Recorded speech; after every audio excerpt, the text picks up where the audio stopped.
बड़ी खबर इस वक्त की हाई लेवल बैठक पर सूत्रों के हवाले से। ये बड़ी खबर है, इस वक्त की बड़ी खबर। प्रधानमंत्री नरेंद्र मोदी का आतंकवाद को करारी चोट पहुंचाने का निर्देश, पीएम ने तीनों सेनाओं को एक्शन की पूरी छूट दे दी है। ये बड़ी खबर इस वक्त की हाई लेवल बैठक पर, ये बड़ी खबर है सूत्रों के हवाले से। प्रधानमंत्री नरेंद्र मोदी का आतंकवाद को करारी चोट का निर्देश है। और बता दें आपको कि पीएम ने तीनों सेनाओं को एक्शन की पूरी छूट दे दी है।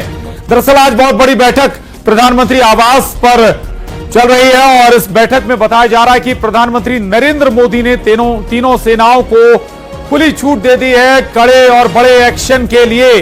दरअसल इस बैठक में राष्ट्रीय सुरक्षा सलाहकार अजीत डोभाल, गृह मंत्री, रक्षा मंत्री के अलावा तीनों सेनाओं के प्रमुख इस बैठक में शामिल हैं। इसके अलावा सीडीएस भी इस बैठक में हिस्सा लेने पहुंचे और प्रधानमंत्री आवास पर ये बहुत बड़ी हाई लेवल बैठक, जिसमें सूत्रों के हवाले से ये बड़ी खबर है कि प्रधानमंत्री नरेंद्र मोदी ने तीनों सेनाओं को खुली छूट दे दी है कि कड़े और बड़े एक्शन के लिए जो भी एक्शन आतंकियों के खिलाफ, दुश्मनों के खिलाफ लिया जा सकता है वो ले सकती हैं। ये खुली छूट है तीनों सेनाओं के लिए।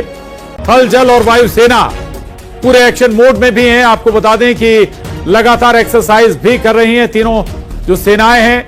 बॉर्डर पर अलर्ट कर दिया गया, अलर्ट पर हैं जो सुरक्षा बल हैं या फिर जो सेना की यूनिटें हैं बॉर्डर के आसपास जिन बैरक्स में मौजूद हैं, वहां उन्हें अलर्ट रखा गया है। और आज जो बड़ी बैठक हुई है, बड़ी मीटिंग हुई है प्रधानमंत्री आवास पर, उससे बहुत बड़ा यह संकेत मिल रहा है क्योंकि प्रधानमंत्री नरेंद्र मोदी ने, सूत्रों के हवाले से यह खबर है कि तीनों सेनाओं को कड़े और बड़े एक्शन के लिए खुली छूट दे दी है।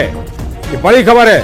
पीएम का आतंकवाद को करारी चोट पहुंचाने का संकल्प, तीनों सेनाओं के हाथ पूरी तरह से खुले हैं बड़े एक्शन के लिए।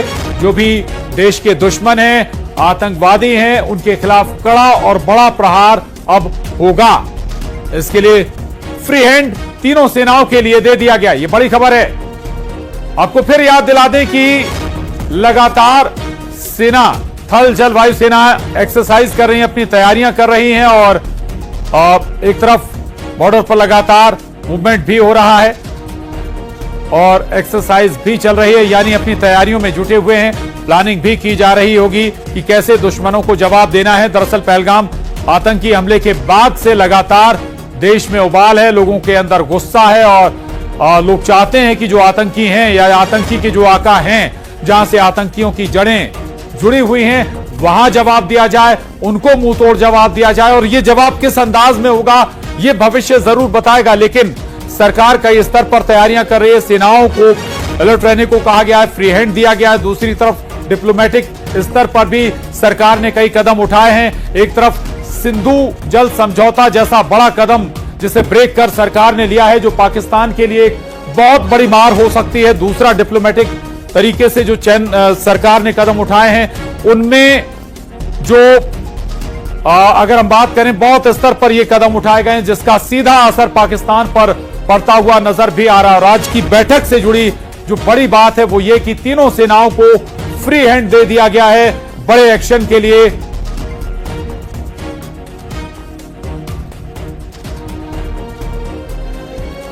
वो आतंकवाद का पूरी तरह से सफाया करेंगे, ये कहा है पीएम नरेंद्र मोदी ने और दृढ़ संकल्प भी लिया गया है आतंकियों के सफाई के लिए। और स्वाभाविक है कि इसके संकेत, यानी पिछले अगर हम दो उदाहरण देखें तो पाकिस्तान पीओके में घुसकर बड़े एक्शन लिए गए थे आतंकवादियों के खिलाफ, उनके कैंप को ध्वस्त किया गया था, लॉन्च पैड को ध्वस्त किया गया था और संभव है कि ऐसा कोई प्लान फिर तैयार किया जा रहा हो। आज जो बड़ी हाई लेवल बैठक हुई है प्रधानमंत्री आवास पर, प्रधानमंत्री नरेंद्र मोदी के नेतृत्व में, जिनमें तीनों सेनाओं के प्रमुख इस बैठक में शामिल थे। गृह मंत्री, रक्षा मंत्री के अलावा राष्ट्रीय सुरक्षा सलाहकार, सीडीएस भी इस बैठक का हिस्सा थे। स्वाभाविक है कि विस्तृत चर्चा जरूर हुई होगी और इसके बाद फ्री हैंड दे दिया गया है तीनों सेनाओं को।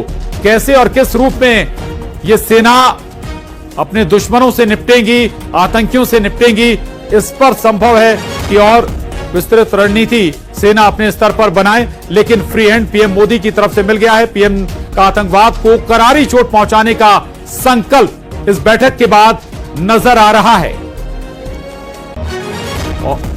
और दिल्ली से न्यूज 18 संवाददाता संदीप हमारे साथ जुड़ गए हैं।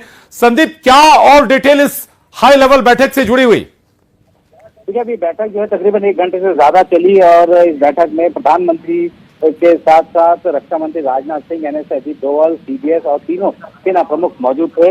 और 1 घंटे से ज्यादा इस बैठक में पहलगाम अटैक के बाद भारतीय सेना की तैयारी और बाकी जो मौजूदा हालात है उसके बारे में प्रधानमंत्री को जानकारी दी गई। उसके बाद एक ब्रीफ जो है मैसेज जो है वो आया है कि किस तरीके से प्रधानमंत्री ने भरोसा जताया। उन्होंने कहा है कि आतंकवाद को करारा जवाब देने के लिए हमारा दृढ़ राष्ट्रीय संकल्प है। प्रधानमंत्री ने यह भी कहा कि भारतीय सैन्य बलों की पेशेवर क्षमताओं में पूर्ण विश्वास व्यक्त किया है उन्होंने। और प्रधानमंत्री ने यह भी कहा है कि हमारी जवाबी कार्रवाई का तरीका क्या होगा, इसके टारगेट कौन से होंगे और इसका समय क्या हो, इस प्रकार के सारे ऑपरेशनल फैसले लेने के लिए सेना को खुली छूट दे दी है।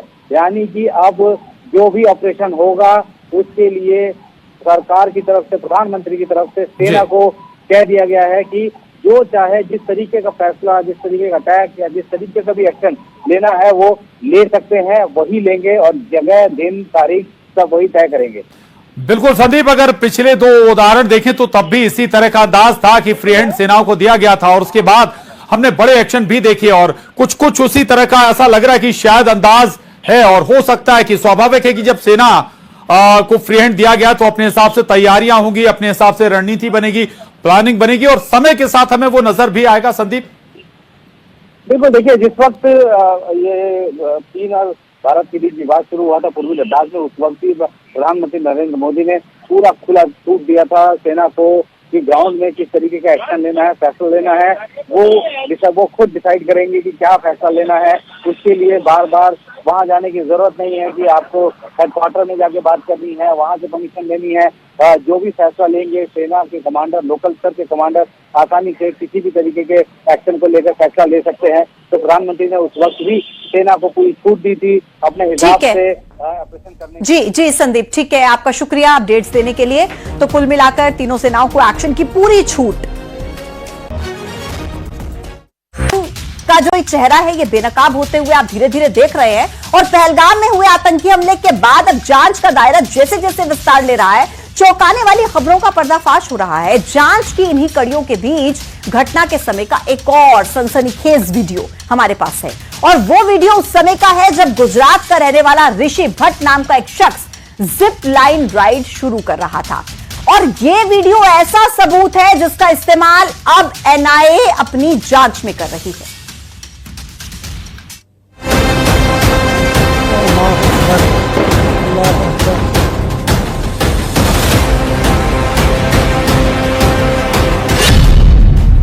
पहलगाम हमले में एनआईए के हाथ लगा चौंकाने वाला सबूत। क्या जिप लाइन ऑपरेटर का पहलगाम हमले से कोई कनेक्शन है?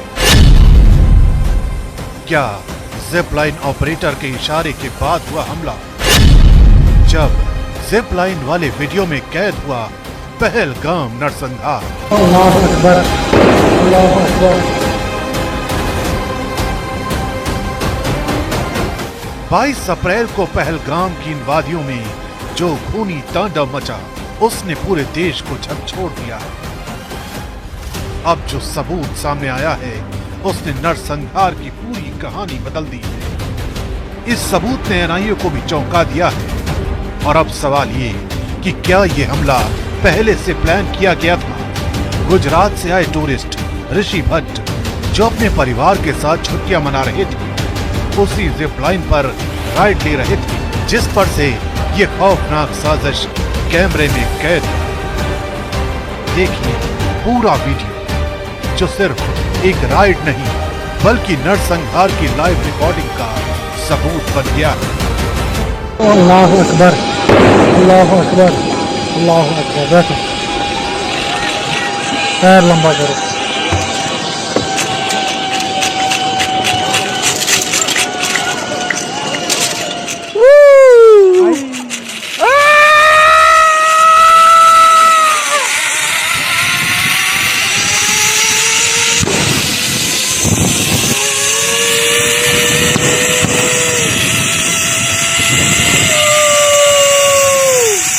इस वीडियो में साफ देखा जा सकता है कि जैसे ही जिपलाइन ऑपरेटर राइड शुरू करता है, वो अल्लाह अकबर कहता है और अगले ही पल गोलियों की आवाज गूंजने लगती है। अल्लाह अकबर, अल्लाह अकबर, अल्लाह अकबर। बैठो। ऋषि भट्ट का आरोप है कि जिपलाइन ऑपरेटर के इशारे पर ही नरसंहार शुरू कर दिया गया। डाउटफुल वो बंदा लग रहा है क्योंकि मेरे आगे 10 बंदे गए थे, वो 10 बंदों में कहीं भी उसने कुछ जिक्र नहीं किया है, बट जब मैं कर रहा था तब उसने 3 बार अल्लाहू अकबर ऐसे 3 बार बोला। दूसरा बंदा जो पीछे था वो कुछ उर्दू की किताब पढ़ रहा था। ये सारी चीज अहमदाबाद 23 तारीख को पहुंच के हम फैमिली के साथ वीडियो देख रहे थे, तब मेरे माइंड में और मेरे बड़े भाई के माइंड में आई कि अभी तक के कोई वीडियो में ये चीज नहीं और यहीं पे ये बंदा बोल रहा है और फायरिंग शुरू हो गई। वीडियो में सिर्फ गोलियों की आवाजें नहीं, उसमें दर्ज है डर, भगदड़, चीखें और वो खौफ जो नरसंहार की गवाही दे रहा है।